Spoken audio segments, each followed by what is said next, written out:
അവളുടെ പേര് വീണ എന്നായിരുന്നു. അവൾക്ക് 35 വയസ്സായിരുന്നു പ്രായം. 2 കുട്ടികളുടെ അമ്മ. 12 വർഷമായി വിവാഹിതയായിരുന്നു. പുറമേ നിന്ന് നോക്കുമ്പോൾ അവൾക്കെല്ലാം ഉണ്ടായിരുന്നു. ഒരു വീട്, ഭർത്താവ്, കുട്ടികൾ, സമൂഹത്തിൽ സ്ഥാനം. എന്നാൽ ആ വീടിൻ്റെ 4 ചുവരുകൾക്കുള്ളിൽ എപ്പോഴും ഒരുതരം നിശബ്ദത തളം കെട്ടി നിന്നു. അത് സമാധാനപരമായ ഒരു നിശബ്ദതയായിരുന്നില്ല, മറിച്ച് അലറി വിളിക്കുന്ന ഒരുതരം നിശബ്ദതയായിരുന്നു. അവിടെ വാക്കുകൾ ആയുധങ്ങളായിട്ട് മാറി. സ്നേഹമെന്നത് നിയന്ത്രണമായി മാറി. സ്വന്തം ജീവിതത്തിൽ അവൾക്കൊരു തടവുകാരിയെപ്പോലെ അനുഭവപ്പെടാൻ തുടങ്ങി. ഒരു ദിവസം പതിവ് പോലെ കണ്ണീരിലും വാതിലടച്ചുള്ള ഇറങ്ങിപ്പോക്കിലും അവസാനിച്ച മറ്റൊരു വഴക്കിന് ശേഷം അവളുടെ ചെറിയ മകൾ വന്ന് പതിയെ അവളോട് ചോദിച്ചു, അമ്മ എന്താ എപ്പോഴും ഇങ്ങനെ സങ്കടപ്പെട്ടിരിക്കുന്നത്? ആ ചോദ്യം അവളെ വല്ലാതെ ഉലച്ചു കളഞ്ഞു. കാരണം അവൾ തിരിച്ചറിഞ്ഞു, അവൾ അവിടെ തന്നെ തുടർന്നാൽ സ്നേഹം ഇങ്ങനെയാണെന്ന് അവളുടെ മകളും കരുതാൻ തുടങ്ങും. അതുകൊണ്ട് വീണ അവളുടെ നാട്ടിൽ ആരും ചിന്തിക്കാൻ പോലും ധൈര്യപ്പെടാത്ത ഒരു തീരുമാനമെടുത്തു. അവൾ ആ വിവാഹ ജീവിതത്തിൽ നിന്നും പടിയിറങ്ങി. അവൾ ഡിവോഴ്സ്ഡായി ഒരു പുതിയ ജീവിതം ആരംഭിച്ചു. ഈ വീഡിയോ പ്രധാനമായിട്ട് ഞാനിന്ന് ചെയ്യുന്നത് ഡിവോഴ്സ്ഡായി ജീവിതത്തിലെല്ലാം നഷ്ടപ്പെട്ടു എന്ന് കരുതി തല കുനിച്ചു പിടിച്ച് ജീവിക്കുന്ന ആളുകളെ ഉദ്ദേശിച്ചുള്ളതാണ്. ഞാൻ ഈ വീണയുടെ കഥ നിങ്ങളോട് പറയുന്നത് ഇതൊരു അപൂർവ സംഭവമായതുകൊണ്ടല്ല, മറിച്ച് ഇത് വളരെ സാധാരണമാണെങ്കിലും പലപ്പോഴും മറച്ചു വയ്ക്കപ്പെടുന്ന ഒന്നായതുകൊണ്ടാണ്. കേരളത്തിൽ നമ്മൾ കുടുംബം എന്ന ആശയത്തെ ആരാധിക്കുന്നവരാണ്. എന്നാൽ ചിലപ്പോൾ അതിനുള്ളിലെ വ്യക്തികളെ നമ്മൾ മറന്നു പോകാനായിട്ട് സാധ്യതയുണ്ട്. വിവാഹമോചനം എന്നത് ഇപ്പോഴും ഒരു പരാജയമായിട്ട് കണക്കാക്കപ്പെടുന്ന നാട്ടിലാണ് നമ്മളുള്ളത്. ശരിയാണ്, സംഭവിക്കാൻ പാടില്ലാത്തതാണ് ഒരു വിവാഹമോചനം. പക്ഷേ എന്തു ചെയ്യാം? അതൊരു ലജ്ജയായി മാറി ഒരിക്കലും സംസാരിക്കാൻ പോലും പാടില്ലാത്ത ഒന്നായി കരുതപ്പെടുന്നു. അങ്ങനെയുള്ള ആളുകൾ മാറ്റി നിർത്തപ്പെടുന്നു, അവർ അധിക്ഷേപിക്കപ്പെടുന്നു. എന്നാൽ ഞാൻ പറയട്ടെ, നമ്മുടെ സമാധാനം നമ്മൾ തിരഞ്ഞെടുക്കുന്നത് ഒരു പരാജയമല്ല.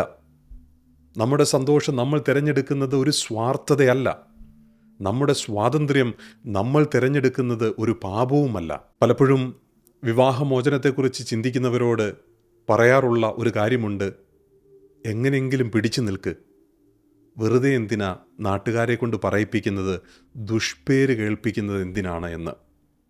എന്തുകൊണ്ടാണ് ഇതിനെ ഒരു ദുഷ്പേരായിട്ട് നമ്മൾ കാണുന്നത്? ഒരിക്കലും അവസാനിക്കാത്ത ഒരു ബന്ധമായി കരുതിയിരുന്നതുകൊണ്ടും ആ ഒരു തുടർച്ചയിൽ നമ്മൾ പുതുതായി വിവാഹമോചനത്തെക്കുറിച്ച് കേൾക്കുമ്പോൾ അത് നമ്മളിലുണ്ടാക്കുന്ന അസ്വസ്ഥതയെക്കൊണ്ടുമാണ് നമ്മൾ ഇപ്രകാരം പറയുന്നത്. നമ്മുടെ സംസ്കാരം നമ്മളെ പഠിപ്പിക്കുന്ന ഇതാണ്: അഡ്ജസ്റ്റ് ചെയ്യുക, സഹിക്കുക, ത്യാഗം ചെയ്യുക, നല്ല ഭാര്യയാകുക, നല്ല ഭർത്താവുക.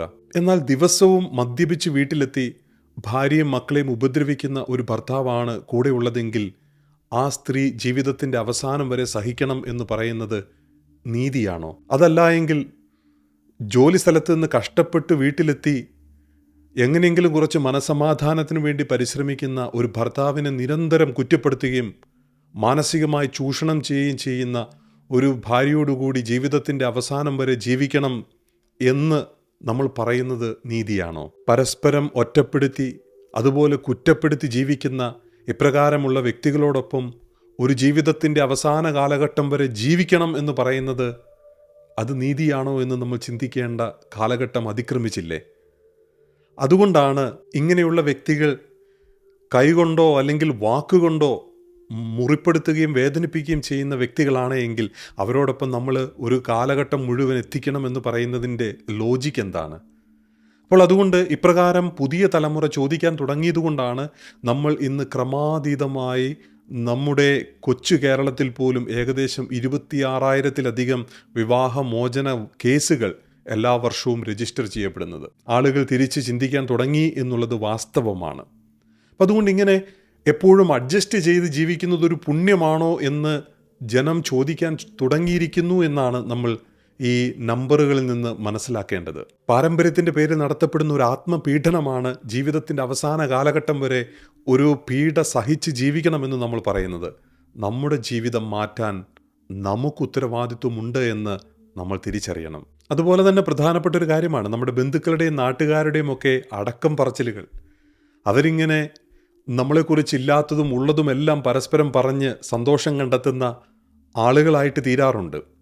വിവാഹമോചിതരാവുക എന്നതിനർത്ഥം ജീവിതം തകർന്നു എന്നുള്ളതല്ല. അതിനർത്ഥം ഒരു ദുരിത ചക്രം ഭേദിക്കാൻ ആരൊക്കെയോ ധൈര്യം കാണിച്ചു എന്നാണ്.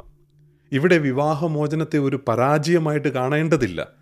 യഥാർത്ഥത്തിൽ പരാജയം എന്ന് പറയുന്നത് ഒരു ദുരിത ചക്രത്തിൽ പെട്ടിട്ടും അതിൽ നിന്ന് പുറത്തു ചാടാൻ പറ്റാതെ അതിൽ പെട്ട് ഒരുപക്ഷെ ജീവിതം അവസാനിപ്പിക്കേണ്ടി വരുന്ന അവസ്ഥ, അതല്ലെങ്കിൽ ജീവിതം മുഴുവൻ നരകിച്ച് നമ്മളിങ്ങനെ ആർക്കൊക്കെയോ വേണ്ടി അഡ്ജസ്റ്റ് ചെയ്ത് ജീവിക്കേണ്ടി വരുന്നതല്ലേ യഥാർത്ഥ പരാജയം എന്ന് പറയുന്നത്. അനാരോഗ്യകരവും നമുക്ക് ദോഷകരവുമായ ഒരു ബന്ധത്തിൽ കുടുങ്ങിക്കിടക്കുന്നതാണ് യഥാർത്ഥ പരാജയം എന്ന് സമൂഹം ചിന്തിക്കേണ്ടതായിട്ടുണ്ട്. നമ്മുടെ ആത്മാഭിമാനം നമ്മൾ വീണ്ടെടുക്കുകയും നമ്മുടെ ശക്തിയും വളർച്ചയും അതുപോലെ തന്നെ നമ്മുടെ സാധ്യതകളുമൊക്കെ വീണ്ടെടുക്കാനായിട്ടുള്ള ഒരു ശ്രമമായിട്ട് കൂടി നമ്മൾ ഇതിനെ കാണേണ്ടതുണ്ട്. അപ്പോൾ ഈ ഒരു കാഴ്ചപ്പാടിനെയാണ് നമ്മുടെ ആധുനിക ഗവേഷണങ്ങൾ പോലും കാണിച്ചു തരുന്നത്. ടോക്സിക് ആയിട്ടുള്ള വിവാഹ ബന്ധങ്ങൾ ഉപേക്ഷിച്ചു പോയവരിൽ മെച്ചപ്പെട്ട മാനസികാരോഗ്യവും മൊത്തത്തിലുള്ള ഒരു ജീവിത സംതൃപ്തിയും ഉണ്ടായി വരുന്നു എന്ന് ജേണൽ ഓഫ് ഫാമിലി സൈക്കോളജി എന്ന് പറയുന്ന സയൻറ്റിഫിക് ജേണലിൽ നമുക്ക് കാണാനായിട്ട് കഴിയുന്നുണ്ട്. അതുപോലെ തന്നെ ന്യൂ ബിഗിനിങ്സ് പോലുള്ള ഇനിഷ്യേറ്റീവ്സ്, ഇങ്ങനെയുള്ള സംരംഭങ്ങൾ നമ്മിൽ പ്രതിരോധശേഷി വളർത്താനും ജീവിതത്തിൻ്റെ പ്രതിസന്ധികളിൽ പിടിച്ചു നിൽക്കാനും അതുപോലെ തന്നെ നമുക്ക് ഈ പ്രതിസന്ധികളിൽ നിന്ന് പുറത്തു കടന്ന് പുതിയ ജീവിതങ്ങൾ ആരംഭിക്കാനുമുള്ള പ്രചോദനങ്ങളെക്കുറിച്ചും നമ്മളെ ബോധ്യപ്പെടുത്തുകയും പഠിപ്പിക്കുകയും ചെയ്യുന്ന സംരംഭങ്ങളാണ്. അപ്പം അതുകൊണ്ട് നമ്മുടെ ഒരു തീരുമാനം എന്നത് അവസാനമല്ല, ഇതൊരു ശക്തമായ തുടക്കത്തിനുള്ള ഉൾവിളിയാണ് എന്ന് നമ്മൾ മനസ്സിലാക്കേണ്ടതുണ്ട്. അതുപോലെ തന്നെ നമ്മുടെ സമൂഹവും മനസ്സിലാക്കേണ്ടതായിട്ടുണ്ട്. ഒരു തീ പിടിച്ച വീട് ഒന്ന് സങ്കല്പിച്ച് നോക്കുക. നിങ്ങൾ ഈ വീട്ടിലാണ് താമസിക്കുന്നത്. പക്ഷേ ആ വീടിൻ്റെ ഒരു മുറിക്ക് തീ പിടിച്ചിരിക്കുകയാണ്. നിങ്ങളത് കെടുത്താൻ ശ്രമിക്കുന്നു. എത്ര കെടുത്താൻ ശ്രമിച്ചാലും അത് പരാജയമായിട്ട് വരുന്നു. നിങ്ങളുടെ കൈകൾ പൊള്ളാൻ തുടങ്ങുന്നു. നിങ്ങളുടെ ശ്വാസകോശത്തിൽ പുക നിറയാൻ തുടങ്ങുന്നു.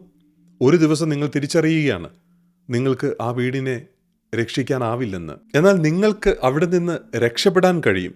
അവിടെ പൊള്ളലേറ്റും മുറിവേറ്റും ശ്വാസം മുട്ടിയും ജീവിക്കേണ്ട അവസ്ഥയ്ക്ക് പകരം എൻ്റെ ജീവിതത്തെ എനിക്ക് രക്ഷിക്കാൻ കഴിയും എന്ന് തീരുമാനമെടുത്ത് ആ വീട്ടിൽ നിന്നും പുറത്തേക്ക് പോകുന്ന യാത്രയോട് വേണമെങ്കിൽ നമുക്ക് വിവാഹമോചനത്തെ ഉപമിക്കാം. വിവാഹമോചനത്തെ ഒരു പരാജയമായി കാണുന്നതിന് പകരം അത് സംഭവിക്കാൻ പോകുന്ന ഒരു പുതിയ ജീവിതത്തിൻ്റെ തുടക്കമായിട്ട് കാണാനായിട്ട് സാധിക്കുമ്പോഴാണ് നമ്മുടെ ജീവിതത്തിൻ്റെ അർത്ഥം നമുക്ക് വീണ്ടെടുക്കാനായിട്ട് കഴിയുക.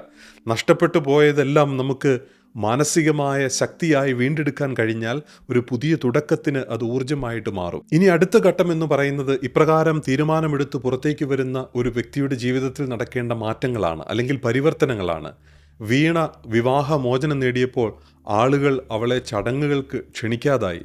നാട്ടിലും കല്യാണ വീടുകളിലും മരിച്ച സ്ഥലങ്ങളിലുമൊക്കെ അവളെക്കുറിച്ച് അടക്കം പറച്ചിലുകൾ തുടങ്ങി, പരിഹാസങ്ങൾ ഉയർന്നു. എന്നാൽ പതിയെ പതിയെ കാര്യങ്ങൾ മാറി തുടങ്ങി. അവളൊരു ജോലി കണ്ടെത്തി.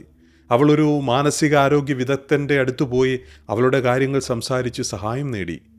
അതുപോലെ തന്നെ അവൾ കുറ്റബോധമില്ലാതെ ചിരിക്കാൻ പഠിച്ചു. ഇങ്ങനെ ജീവിതം മാറിയപ്പോൾ അവളുടെ മകൾ വീണ്ടും ഒരിക്കൽ അവളുടെ അരികിൽ വന്ന് പറയുകയാണ്, അമ്മേ, എനിക്കിപ്പോൾ നമ്മുടെ വീട് ഒത്തിരി ഇഷ്ടമാണ്. ഇവിടെ എന്ത് രസമാണ് ജീവിക്കാനെന്നോ. ഞാൻ പറഞ്ഞു വരുന്നത് ഇതാണ്. ചില വ്യക്തികളെ സംബന്ധിച്ചിടത്തോളം വിവാഹമോചനം എന്ന് പറയുന്നത് അവരുടെ സ്വയം ജീവിതത്തെ രക്ഷിക്കുക മാത്രമല്ല, ഒരു പുതിയ തലമുറയെ തന്നെ രക്ഷിച്ചെടുക്കുന്ന ഒരു സംരംഭം കൂടിയാണത്. അപ്പോൾ നമ്മൾ മനസ്സിലാക്കേണ്ടത്, ഇപ്രകാരം ഒരു പ്രതിസന്ധിയിൽ കുടുങ്ങിയിരിക്കുന്ന വ്യക്തി, അതാണായാലും പെണ്ണായാലും, അവരുടെ ജീവിതത്തിൽ അവരുടെ ആത്മാഭിമാനം വീണ്ടെടുക്കാനും അവരുടെ ജീവിതത്തിന് അർത്ഥം നൽകാനും അവർ എടുക്കുന്ന തീരുമാനത്തെ സമൂഹം ബഹുമാനിക്കേണ്ടതായിട്ടില്ലേ എന്നൊരു ചോദ്യമാണ് എനിക്ക് നിങ്ങളോട് ചോദിക്കാനുള്ളത്. ഒരു പക്ഷേ എന്നെ കേൾക്കുന്ന നിങ്ങൾ ഒരു വിവാഹമോചനത്തിൻ്റെ വഴികളിലൂടെ കടന്നുപോയ ഒരാളായിരിക്കാം, അല്ലെങ്കിൽ അതിനെക്കുറിച്ച് ചിന്തിച്ചുകൊണ്ട് അതിൻ്റെ പ്രോസസ്സിലായിരിക്കുന്ന ഒരു വ്യക്തിയായിരിക്കാം. നിങ്ങൾ ഇതിനെക്കുറിച്ച് ഭയക്കുന്നുണ്ടാവാം, അല്ലെങ്കിൽ മറ്റുള്ളവരെക്കുറിച്ച് കേട്ട് നമ്മുടെ ഉള്ളിൽ ഒരു ഭയം നിറഞ്ഞു നിൽക്കുന്നുണ്ടാവാം, അല്ലെങ്കിൽ ഈ വേദനകളെല്ലാം അനുഭവിച്ച് ഒരു ലജ്ജയോടെ തലകുനിച്ച് ജീവിക്കുന്ന ഒരു വ്യക്തിയായിരിക്കാം നിങ്ങൾ. പക്ഷേ എനിക്ക് പറയാനുള്ളത് ഇതാണ്, നിങ്ങൾ ഒട്ടും മോശക്കാരല്ല. നിങ്ങളൊരു പരാജയമല്ല എന്ന് സ്വയം തിരിച്ചറിയാൻ തുടങ്ങുന്നിടത്താണ് നിങ്ങളുടെ ജീവിതം മാറാൻ തുടങ്ങുന്നത്. എൻ്റെ ജീവിതത്തിന് വിലയുണ്ട്, ഞാൻ ഇതിലും നല്ലത് അർഹിക്കുന്ന വ്യക്തിയാണ്. വേദനിപ്പിക്കുന്ന സ്നേഹമല്ല, മുറിവുണക്കുന്ന സ്നേഹമാണ് എനിക്ക് വേണ്ടത്. അതിനെനിക്ക് അർഹതയുണ്ട് എന്ന് ഉറക്കെ പറയാനുള്ള ധൈര്യമാണ് ഈ വിവാഹമോചനത്തിലൂടെ നിങ്ങൾ ചെയ്തത്. അപ്പോൾ വിവാഹമോചനത്തെ പുനർനിർവചിക്കേണ്ടതായിട്ടില്ലേ എന്നൊരു ചോദ്യം നമ്മൾ സമൂഹത്തിൽ ചോദിക്കേണ്ടതുണ്ട്. നമ്മുടെ വിവാഹമോചനത്തെക്കുറിച്ച് അന്തസ്സോടെ സംസാരിച്ചു തുടങ്ങാനായിട്ട്, മുറിവുണങ്ങുന്നതിനെയും മാനസിക ആരോഗ്യത്തെക്കുറിച്ചൊക്കെ സാധാരണമായ രീതിയിൽ സംസാരിക്കാനായിട്ട് നമുക്ക് കഴിയുമ്പോഴാണ് സമൂഹം എന്നുള്ള രീതിയിൽ നമ്മൾ വളരുന്നത്. ചിലപ്പോൾ നമ്മൾ വലിയ വില കൊടുക്കേണ്ടതായിട്ട് വരും. സ്വന്തം സന്തോഷം തിരഞ്ഞെടുക്കുന്നത് ഒരുപക്ഷെ മറ്റുള്ളവർ അംഗീകരിക്കുന്നില്ലെങ്കിലും നമ്മൾ അംഗീകരിക്കാൻ തുടങ്ങുന്നിടത്താണ് നമ്മുടെ വില നിശ്ചയിക്കപ്പെടുക. വിമർശിക്കുന്നവരെ അവരുടെ പണി നോക്കാനായിട്ട് പറയുക. അവർ എന്ത് ചെയ്താലും വിമർശിക്കുന്നവരാണ്. ജീവിതം നിങ്ങളുടേത് മാത്രമാണ്. നമ്മൾ പറയാറില്ലേ, ആരാൻ്റെ അമ്മയ്ക്ക് ഭ്രാന്ത് പിടിക്കുമ്പോൾ കാണാൻ നല്ല ചേലാണെന്ന്. അതുപോലെയാണ് നമ്മുടെ ജീവിതത്തിൽ ഒരു സംഭവം വന്നു ചേരുന്നത് വരെ അതിൻ്റെ വിഷമമോ സങ്കടമോ മനസ്സിലാക്കാനായി നമുക്ക് കഴിഞ്ഞു എന്ന് വരില്ല. അപ്പോൾ ഞാൻ എൻ്റെ ജീവിതത്തിൽ ധാരാളം ക്ലയൻസിനെ ഇപ്രകാരം കാണുന്നത് കൊണ്ടും അവരുടെ ജീവിതത്തിൽ നടക്കുന്ന കാര്യങ്ങൾ എൻ്റെ ജീവിതത്തെ സ്വാധീനിക്കുന്നത് കൊണ്ടുമാണ് ഞാൻ ഇന്ന് ഈ വിഷയത്തെക്കുറിച്ച് സംസാരിക്കാനായിട്ട് തീരുമാനിച്ചത്. അപ്പോൾ എനിക്ക് പറയാനുള്ളത് ഇതാണ്: വിവാഹമോചനം കഴിഞ്ഞൊരു വ്യക്തിയാണെങ്കിൽ ഒരിക്കലും തല കുനിക്കരുത്. വിവാഹമോചനം എന്നുള്ളത് ഒന്നിൻ്റെയും അവസാനമല്ല. ഒരു സങ്കടകരമായ അവസ്ഥയിൽ നിന്ന് പുറത്തു കടന്ന് പുതിയതായി ഒരു ജീവിതം ആരംഭിക്കാനുള്ള നിങ്ങളുടെ പരിശ്രമമാണത്. അതൊരു പാലമാണ്. ആ പാലം ഒരുപക്ഷെ വേദന കൊണ്ട് നിർമ്മിച്ച ഒരു പാലമായിരിക്കാം, പക്ഷേ അത് നയിക്കാൻ പോകുന്നത് ഒരു സ്വാതന്ത്ര്യത്തിലേക്കാണ്. അതിൻ്റെ അങ്ങേ തലയ്ക്കൽ വലിയൊരു സന്തോഷം നമ്മളെ കാത്തിരിപ്പുണ്ടാവാം. അപ്പോൾ അതുകൊണ്ട് തല ഉയർത്തി വേണം നടക്കാനായിട്ട്. ഇതെല്ലാം തികഞ്ഞതുകൊണ്ടല്ല, മറിച്ച് നിങ്ങളുടെ ജീവിതത്തിലെ കഠിനമായ ഒരു തീരുമാനം നിങ്ങൾ എടുക്കാനായി ധൈര്യം കാണിച്ചതുകൊണ്ടാണ്. ഇപ്രകാരം ധൈര്യമില്ലാത്ത ധാരാളം ഭീരുക്കൾ നമ്മുടെ ഇടയിലുണ്ട് എന്ന് നമ്മൾ തിരിച്ചറിയണം. ഈ വാക്കുകൾ നിങ്ങളുടെ മനസ്സിനെ തൊട്ടെങ്കിൽ ദയവായി ഇപ്രകാരമുള്ള വേദനയിൽ കടന്നു പോകുന്ന ഒരു വ്യക്തിയോട് ഈ സന്ദേശം പങ്കുവയ്ക്കുക. അവരോട് അല്പം കൂടി ബഹുമാനത്തോടെയും സ്നേഹത്തോടെയും ആദരവോടെയും പെരുമാറാനായിട്ട് തുടങ്ങുക. അങ്ങനെ എല്ലാവരെയും ഉൾക്കൊള്ളുന്ന ഒരു മനസ്ഥിതിയിലൂടെ നമുക്ക് നമ്മുടെ ഒരു പുതിയ സംസ്കാരം കെട്ടിപ്പടുക്കാനായിട്ട് നമുക്ക് കഴിയും. വിവാഹമോചിതരായവർക്ക് മുറിവുണക്കാനും വളരാനും വീണ്ടും സ്നേഹിക്കപ്പെടാനുമുള്ള അവസരങ്ങളുള്ള ഒരിടമായിട്ട് നമ്മുടെ നാട്ടിനെ നമുക്ക് മാറ്റാനായിട്ട് സാധിക്കും. അതുകൊണ്ട് ഇപ്രകാരമുള്ള വേദനയിൽ കടന്നു പോകുന്ന അല്ലെങ്കിൽ സാഹചര്യങ്ങളിലൂടെ കടന്നു പോകുന്ന ഓരോ വീണയോടും അല്ലെങ്കിൽ വേണുവിനോടും എനിക്ക് പറയാനുള്ളത്, നിങ്ങളുടെ കഥ ഇവിടെ അവസാനിക്കുകയല്ല. ഇതൊരു പുതിയ അധ്യായത്തിൻ്റെ തുടക്കം മാത്രമാണ് എന്ന് തിരിച്ചറിയുക. ഈ വീഡിയോ കണ്ടതിന് നന്ദി. ഈ വിഷയത്തെക്കുറിച്ചുള്ള നിങ്ങളുടെ അഭിപ്രായങ്ങൾ തീർച്ചയായിട്ടും കമൻസിൽ അറിയിക്കുമല്ലോ. ഈ വീഡിയോ നിങ്ങൾക്ക് ഇഷ്ടപ്പെട്ടെങ്കിൽ മറ്റൊരു വീഡിയോ കാണാനായിട്ട് നിങ്ങളെ സ്വാഗതം ചെയ്യുന്നു. നമുക്ക് വീണ്ടും കാണാം.